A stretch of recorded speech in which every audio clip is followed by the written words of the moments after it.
دکان آوردم پنیر یانم والیده آچه جانم گوید بله پسرجان دینه و اصلی بابا آوردم از کنال آب عمرت دراز بادا گفت شو آبی بردم همسایگان میگفتا بر مادرت پلر حضرت دست و قابل فرزندتان فراموش دیدم که مهر غنجه در کوته‌اش شادی کشم که باشد او را این شادی عمر بادی همیشه تمام‌تر از وطن چیز بر روی عالم راحت بر جان و تن است به روی آن یگان دم بر خاک گنجگرد است آزاد پا گذارم در دامن عزیز است عرض برا داره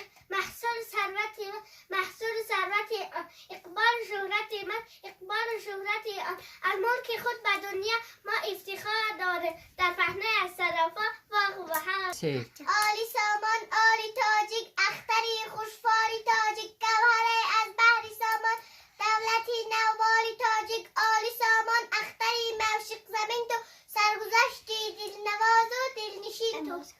مادرم در سلفی ما یاد ندهد الف با قورش یک و کارش یک گفتار و رفتارش یک در سلفی یک میخوانم الف با را میدانم لا لا لا لا الف با را میدانم و گفتی مادر جانم مادری مهربانم دائما خوب و اعلا خواندن وظیفه ایما در سلفی یک میخوانم الف با را میدانم لا لا لا لا الف با را میدانم بگو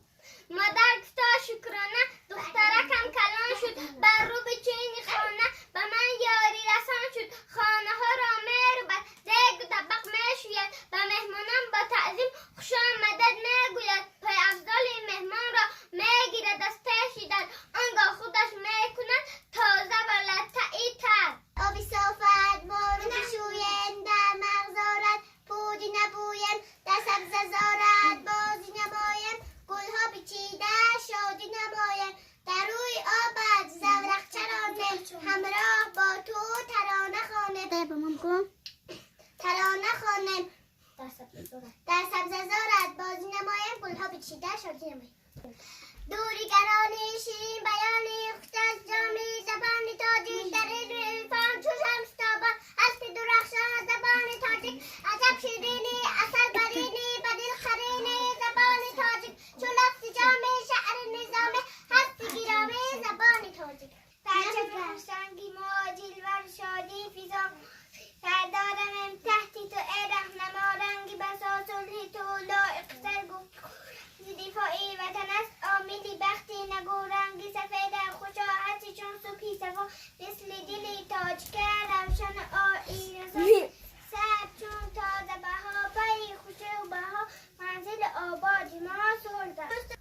آفرین صحنه ای چون تو چالکی است سنجشی و دانش و زور و بباکی است کاف زنت مخلصن دوستان قرین تا شود گرمتر بازی آفرین آفرین آلی سامان آلی تاجیک اختری خوشباری تاجیک گوهره از بحری سامان دولتی نوباری تاجیک آلی سامان اختری موشق زمین تو سرگذشتی دل نواز و دل نشین تو اختری سامان درخشان در خجند و رشت قتلم یادی سامان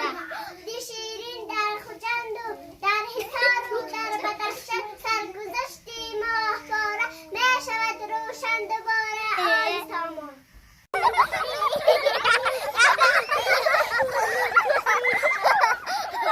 kamu capek sih